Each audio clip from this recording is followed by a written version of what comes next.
Virus సోకిన తర్వాత ఆ బర్డ్ 7 డేస్లో చనిపోతే లేదా రికవర్ అవుతుంది. షెడ్లలో ఉండే బర్డ్స్ చాలా సెన్సిటివ్ ఉంటాయి. మామూలుగా వాటికున్నంత రెసిస్టెన్స్ ఉండదన్నమాట. ఈ చనిపోయిన వాటిని ప్రతి ఒక్క వస్తువు, వాటికి టచ్ అయిన ప్రతి కాంటాక్ట్లో వచ్చిన ప్రతి వస్తువు కూడా మళ్ళీ స్టెరిలైజ్ చేయాల్సినంత అవసరాన్ని నోటీస్ చేసి ఇమ్మీడియట్గా లోకల్ పోలీస్కి కానీ లోకల్ యానిమల్ హస్బెండరీ డిపార్ట్మెంట్స్ కానీ ఇంటిమేట్ చేయాల్సి ఉంటుంది.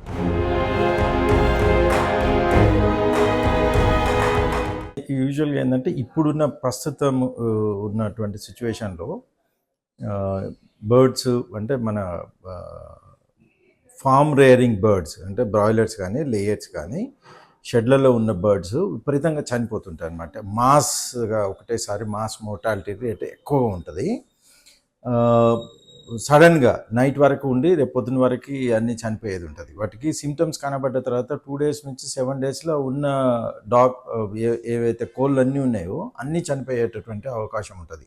వాటికి ముఖ్యంగా ఈ జలుబు సిమ్టమ్స్ అంటే ముక్కు నుంచి బీక్ నుంచి ఎక్కువ ఇది చీమిడి లాంటిది రావడము, రెస్పిరేటరీ డిస్ట్రెస్ అంటే ఊపిరి తీసుకోలేకపోవడము, విపరీతమైన బాడీ టెంపరేచర్ రావడం, వాలిపోవడం, ఇట్లాంటివి చేసి మాస్ మోర్టాలిటీ అంటే అక్యూట్ మోర్టాలిటీ ఉన్న వాటిల్లో ఇది ఎక్కువగా ఉంటుంది. ఇది ఇప్పుడున్న వేరియంట్ ఏంటంటే highly pathogenic avian influenza virus అనేది ఇప్పుడు డిటెక్ట్ చేసినారు. ఈ ఏవియన్ ఇన్ఫ్లుయెంజా వైరస్ సోకిన తర్వాత ఆ బర్డ్ 7 డేస్లో చనిపోతే లేదా రికవర్ అవుతుంది.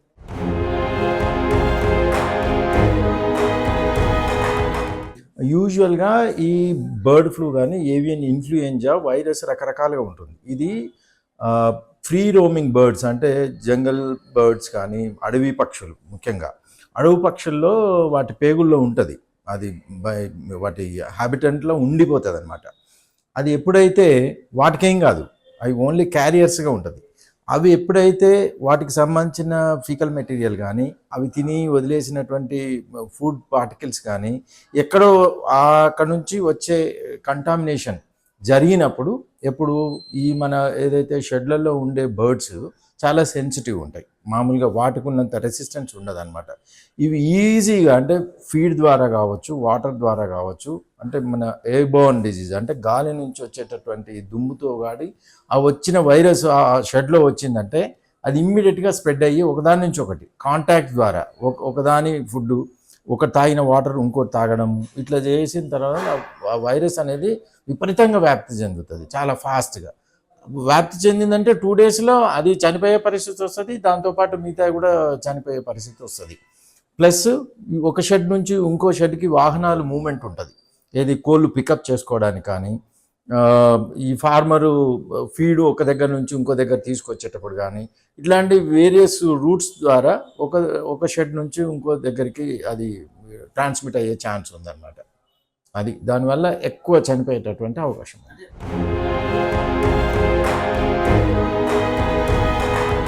2 to 7 days. సో వ్యాధి వైరస్ సోకిందంటే కొన్ని 2nd డే నుంచి సిమ్టమ్స్ చూపిస్తుంది, 3rd డే 4th డేకి చనిపోతుంది. కొన్ని కొద్ది రెసిస్టెన్స్ ఉన్నాయి, కొన్ని ఏంటంటే 5 నుంచి 7 డేస్లో చూపిస్తుంది అది సిమ్టమ్.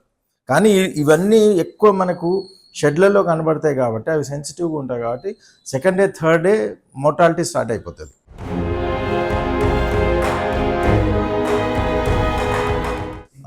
ఇది ఏంటంటే వైరస్ యూజువల్గా అయితే ఇది ఏవియన్ ఇన్ఫ్లుయెంజా వైరస్ అంటే బర్డ్ స్పెసిఫిక్ వైరసే, కానీ దీంట్లో ఎక్కువ మ్యూటేషన్స్ వేరే వెరైటీ వైరస్ ఉంటుంది కాబట్టి వైరస్కి కొన్ని పర్టికులర్గా దీనికే నేను ఎఫెక్ట్ చేయాలని ఉండదు. దానికి ఫేవరబుల్ కండిషన్స్ డైరెక్ట్ మనం అది కాంటాక్ట్ అయ్యి మనకేమన్నా ఇప్పుడు అంటే ప్రాపర్లీ కుక్ చేయని చికెన్, ప్రాపర్లీ క్లీన్ చేయని ఎగ్స్ కానీ, ఇన్ఫెక్టెడ్ షెడ్ నుంచి వచ్చిన ఎగ్స్ కానీ, లేదంటే ప్రాపర్లీ కొంతమంది రా ఎగ్స్ తాగేస్తారు, లేదంటే కొంతమంది చికెన్ ఎక్కువ బాయిల్ చేయకుండా హాఫ్ బాయిల్డ్ చేసే కొంత అలవాటు ఉంటుంది. అప్పుడు ఏమవుతుందంటే ఈ వైరస్ ట్రాన్స్మిట్ అయ్యే ఛాన్స్ ఉన్నది. ట్రాన్స్మిట్ అయినప్పుడు సేమ్ మనుషుల్లో కూడా సేమ్ అప్పర్ రెస్పిరేటరీ డిస్ట్రెస్ అంటే జలుబు, గొంతులో ఇది నొప్పి రావడం, తల తిరగడము, తలనొప్పి, బాడీ పెయిన్స్, జ్వరము, ఇవన్నీ మామూలు ఫ్లూ సంబంధించినటువంటి సిమ్టమ్స్ అన్నీ వచ్చేస్తాయి. అట్లా వైరస్కి షాట్ డ్రగ్స్ ఉండవు. అదేంటంటే body should get immune for that virus. అది ఇట్ టేక్ 7 days. 7 days తర్వాత మళ్ళీ రికవరీ స్టార్ట్ అవుతుంది ఆటోమేటిక్గా. బాడీలో యాంటీబాడీస్ అవి ఓన్గా జనరేట్ అయిపోయి ట్రీట్మెంట్ ఆటోమేటిక్గా బాడీ చేసుకుంటూ ఉంటుంది. ఈ లోపల కొంత యాంటీవైరల్ ట్రీట్మెంట్ స్టార్ట్ చేసుకొని ఈ న్యూమోనియా కండిషన్స్ పోకుండా ఉన్నటువంటి పేషెంట్స్ రికవరీ అయ్యే ఛాన్సెస్ ఎక్కువ ఉంటుంది. అది న్యూమోనియా స్టేజ్కి వెళ్ళిపోయింది అనుకోండి, అంటే లంగ్స్ కూడా ఎఫెక్ట్ అయిపోయి బాగా ఊపిరి తీసుకోలేని పరిస్థితి ఉంటే హాస్పిటలైజేషన్ అవ్వాల్సి వస్తుంది. వాళ్ళకి సపరేట్గా వెంటిలేషన్ మీద ఆక్సిజన్ అవన్నీ పెడితే కానీ రికవరీ కానీ పరిస్థితి ఉంటుంది.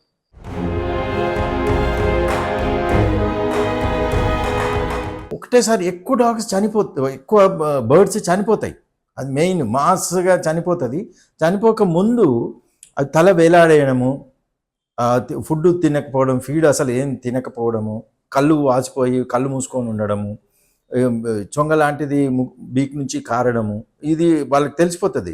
ఫేస్ కొద్దిగా ఉబ్బినట్టు అయిపోయి డల్ అయిపోయి అది వాలేసింది పడిపోతుంది, ఊపిరి తీసుకోవడానికి ఇబ్బంది పడుతుంటుంది. చూసిందంటే ఇంకా అది అది ఫ్లూ లక్షణం అనమాట, మనుషులకైనా బర్డ్స్కైనా. వాటికి కూడా యాంటీవైరల్ మెడిసినే కానీ వాటికి అంత ఛాన్స్ ఉండదు. మాస్కి ఉదానికి వెళ్ళిపోతుంది, చనిపోయే అవకాశం ఎక్కువ ఉంటుంది. అదే మీకు అందులో ఒక 50 ఉన్నాయి అనుకోండి, ఒక 20 కేజీలో ఉన్నాయి అనుకోండి, అందులో 3-4 చనిపోయిన పడి ఉండాలి, లేకపోతే చనిపోయిన వాడు పక్కన పడేసి ఉండాలి. లేదా అన్నీ కూడా తల వాలేసి కొద్దిగా కళ్ళన్నీ ఉబ్బిపోయి ఈ ముక్కు వెంట నీరు కారడం అట్లాంటిది కనబడుతుంది. మామూలుగా ఉండే యాక్టివిటీ ఉండదు, నడవదు. కొన్ని కేజీలో ఉన్నా కూడా నడుస్తూ ఉంటాయి, అక్కడిక్కడ నడుస్తూ ఉంటాయి, ఫుడ్ తింటూ ఉంటుంది, ఫుడ్ తినవు, అసలు నడవవు, అన్నీ వాలేసి పడుకుంటాయి. ఆ సిమ్టమ్స్ చూస్తే మనం వాటిని సాధ్యమైనంత వరకు అవాయిడ్ చేయడం, లేదంటే వాళ్ళని ఆ చికెన్ సెంటర్ వాళ్ళని మనం అలర్ట్ చేయాలి. బాబాయ్ సంథింగ్ రాంగ్, మీకు ఎవరు సప్లై చేస్తున్నారో ఒకసారి జాగ్రత్తగా చూసుకోండి అని. అది అంతే.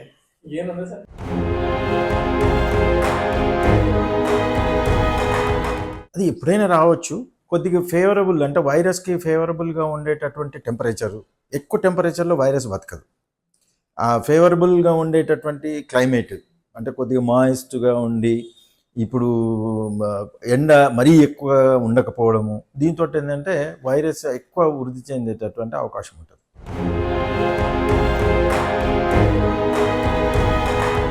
దాన్ని ప్రాపర్లీ సైంటిఫికల్లీ డిస్పోజ్ చేయాలి.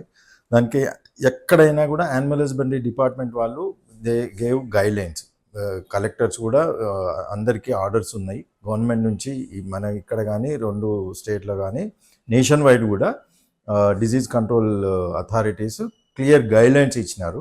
ఎక్కడైతే పాజిటివ్ వచ్చిన షెడ్స్లో ఉన్న బర్డ్స్ కానీ చనిపోయిన బర్డ్స్ని కానీ సైంటిఫికల్ డిస్పోజల్ అంటే వాటిని బాగా లోతుగా గుంత తీయడము, బ్లీచ్ లాంటివి పౌడర్ విపరీతంగా వేసి మళ్ళీ ఆ మెటీరియల్ మెటీరియల్ కూడా ఆ షెడ్లో ఉన్నటువంటి ఎటువంటి మెటీరియల్ అంటే లిటర్ కావచ్చు, ఫీడ్ కావచ్చు, వేస్ట్ ఫీడ్ కావచ్చు, వాటర్ కానీ ఏది కూడా వేరే దగ్గరికి వెళ్ళిపోకుండా ఆ వెహికల్స్ కూడా కంటైన్ చేసి అక్కడ నుంచి ఆ మనుషులు కూడా వేరే దగ్గరికి పోకుండా అందులో పనిచేసిన వాళ్ళు అక్కడే రిస్ట్రిక్షన్ చేసేసి ఈ చనిపోయిన వాటిని ప్రతి ఒక్క వస్తువు, వాటికి టచ్ అయిన ప్రతి కాంటాక్ట్లో వచ్చిన ప్రతి వస్తువు కూడా మళ్ళీ స్టెరిలైజ్ చేయాల్సినంత అవసరం, అంటే ఫ్యూమిగేట్ చేసి షెడ్ అంతా ఫ్యూమిగేట్ చేయాలి.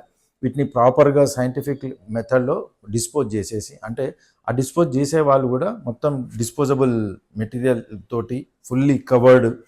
అట్లా మనం కరోనాలో చూసాం ఎట్లా కంటైన్ చేయాలి, ఎట్లా కంట్రోల్ మెజర్స్ తీసుకోవాలని. సిమిలర్గా ఈ బర్డ్స్ అన్నిటిని కూడా లోకల్ మున్సిపాలిటీ అయితే మున్సిపాలిటీ, లేదంటే విలేజ్ అయితే గ్రామ పంచాయతీ వాళ్ళు గవర్నమెంట్ సపోర్ట్ తీసుకొని కూడా గవర్నమెంట్ కూడా వాటికి ఇట్లా పాజిటివ్ వచ్చిన ఏరియాలో లేదా ఈ డిజీజ్ ప్రివలెన్స్ ఉన్న ఏరియాలో వాళ్ళు కూడా సపోర్ట్ చేస్తారు. ఫార్మర్కి సపోర్ట్ చేసి వీటిని ఏ విధంగా చేయాలనేది local animal husbandry department veterinary doctors advise చేస్తారు.